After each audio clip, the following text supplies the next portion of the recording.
On a fait donc 2 années d'innovation. Notre première année, c'était en 2012 pour 2 petits poulaillers là, et 2 chaudières à bois RR de chez Villoria Otero.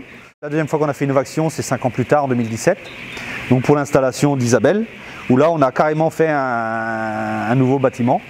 Et donc le choix, c'était vraiment montrer les nouvelles technologies qui sont appropriées à la production.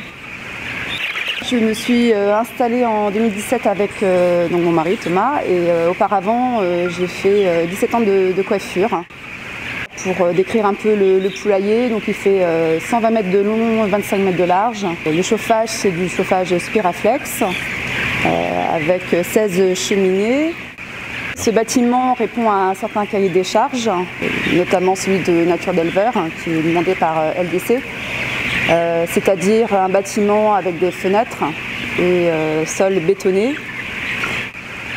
Quand on a fait le bâtiment, on a anticipé cette histoire de lumière naturelle parce qu'on sentait que les débouchés commençaient à demander de la lumière naturelle pour le bien-être animal. Donc on a mis des fenêtres, donc 3% de la surface.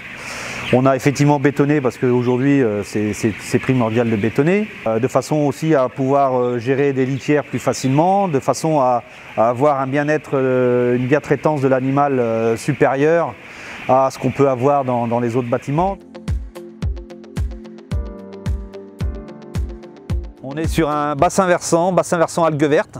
Donc on est soumis à certaines contraintes effectivement au niveau des épandages, au niveau de la gestion de nos sols.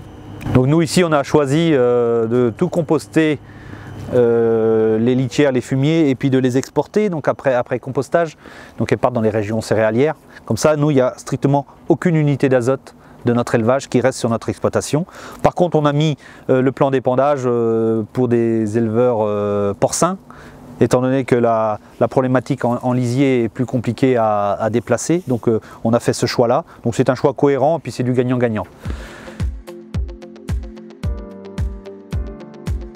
Alors si c'était à refaire, est-ce que je le referais? Oui, par rapport à ce que ça m'apporte à côté, c'est-à-dire à la qualité de vie, la vie de famille. Ça c'est vrai que j'y ai gagné quand même fortement. À côté de ça, c'est vrai que quand on construit un bâtiment neuf, on s'endette quand même fortement. Et vu la conjoncture actuelle, c'est quand même compliqué financièrement de s'y retrouver. Depuis 4 ans, on attend toujours de voir que le fait de produire moins, puisqu'on doit baisser nos densités, on sera payé mieux. On attend de voir ce que l'année prochaine va nous donner, mais voilà, l'objectif c'est ça, c'est une meilleure bien-traitance des animaux et un prix supérieur à ce qu'on pouvait faire auparavant.